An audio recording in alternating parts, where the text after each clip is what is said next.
So my name is Steven, and to start off with, one thing that I really enjoy nowadays is next day shipping with Amazon Prime.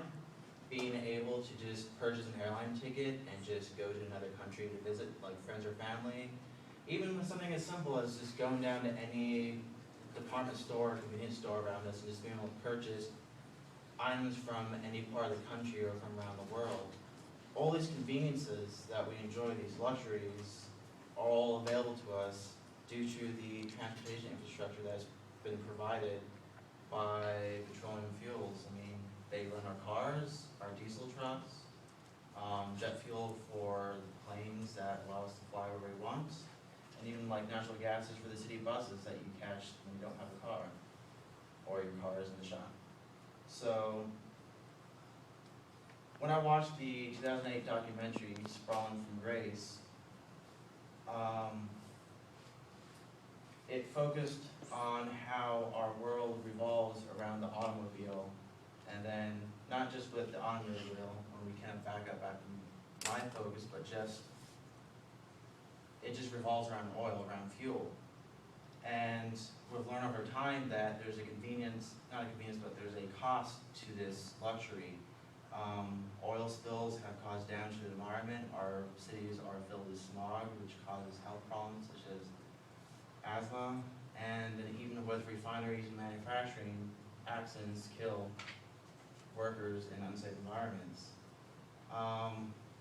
Like I mentioned before, like every one of us, like you, I enjoy all these luxuries of modern life. But I would also prefer to be able to enjoy these things and actually help provide a better world. So when we look at it, how have we become so dependent on petroleum fuels when there are other alternatives out there, and why we haven't just straight out replaced them? The reason why behind that is that as I go through,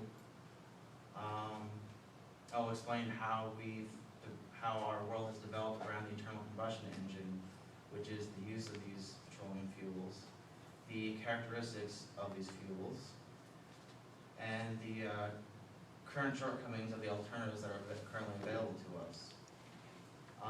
So first, I'm going to go over is how we actually got here, a little bit of history about the internal combustion engine.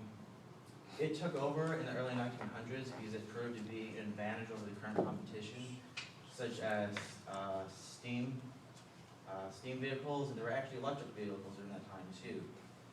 Steam was good, it proved to be reliable, and it was fueled by coal, which was widely available, but it had some disadvantages. Steam engines at the time were very bulky, and they were very heavy, and they were very long to start up, because you actually had to get it warm up before you could start. So on really cold days, it could take your car 45 minutes to warm up. A lot of us would prefer to actually get going right away. Electric vehicles, like I mentioned before, were actually around and rolling, but they only had a top speed of 15 to 20 miles per hour and a distance of 30 to 40 miles. And part of what was mentioned in the documentary before is Americans really love their cars, and this is when we started exploring the freedom that that provided. When gasoline was introduced, and especially with the introduction of the electric starter, they would start up right away, and they were faster than the competition, and they could travel further. And then soon after, petroleum became the choice of our open waters. Diesel soon replaced coal engines, which powered steam engines, and it was adopted in the early 1900s because, like I mentioned before, it was more efficient than steam at the time. It was also a lot more simpler setup, and more reliable. Then as time went on, diesel engines got more efficient, they became more popular, and soon coal was completely replaced. Then in the 1960s, with the introduction of gas turbine engines, the world's military soon adopted that, since gas turbine engines powered ships could travel much faster than the diesel-powered ones. So now the military became a huge consumer of petroleum fuels. And then going back a little bit again, with the invention of the airplane, gasoline engines worked far better than any other alternatives, and that just continued evolving into as fuels got better, such as jet fuels. So you had your turboprops and your jets, faster planes, get where you want faster, no waiting. then that would explain what made the internal combustion engines so successful is the characteristics of these petroleum fuels. The first thing is you'll come from crude oil, and it's everywhere. Every continent has a source of petroleum oil, and there's a lot of it, especially as technology has gotten better. Now we can recover crude oil sands, shell oil. From the Institute of Energy Research, they quoted that the world has used 1 trillion barrels of oil since the first oil well was drilled in Pennsylvania in 1859. Currently, U.S. oil shale in-place resources contain the energy equivalent of over 2 trillion barrels of oil, and that's just the U.S. That's not including all the other countries around us. So it's abundant, so why not use it? And then even to further along, these fuels are also easy to transport. Most of them, these fuels are all liquid at atmospheric temperature and pressure, so you don't have to compress them, you don't have to store them. Their hazards can be contained within tight containers, so you don't need excessive heavy shielding like you would for radioactive fuels. And the last thing is that all these fuels have a very energy dense power sources.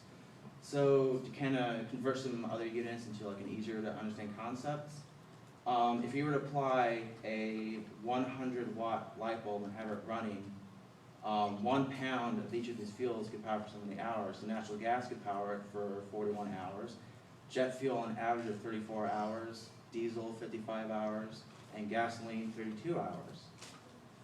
With that in mind, we could compare that to our current alternative fuels that are available to us. Some aren't as energy dense, such as E100 ethanol, which would only last 19 hours. Lithium batteries, up until Tesla's really changed the game with their new batteries. But lithium batteries on average would only be 16 to 40 minutes. Lead batteries even worse at 8 minutes. Biodiesel is much better at 31, and even more than that is hydrogen gas, which would be 104 hours. However, with that in mind, the reason why those haven't been able to take off is because of an overall widespread lack of infrastructure to produce and distribute these quantities, and being able to provide them at an affordable cost.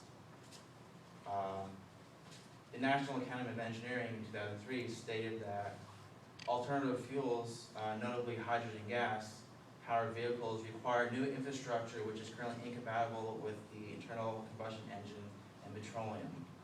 Drivers will not find alternative fuel vehicles attractive without ready access to fuel, parts, and repair services. And energy producers, automakers, and governments will not invest in alternative fuel vehicles, technology, and infrastructure without the prospect of a larger market. But as time goes on, that market does increase, and we'll see more investment. These will become a closer reality. So we kind of have the so-called chicken and egg problem. What comes first before the other? One needs investment, but the investment won't happen unless it gets going.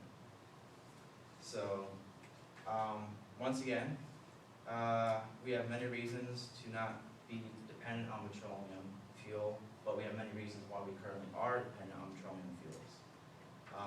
So hopefully now you all have a better understanding of what our situation is. And as technology progresses, we will begin to see the maturing of the technologies as they become actual solutions to our problems. And some of you may even be a part of that process. Thank you for your time.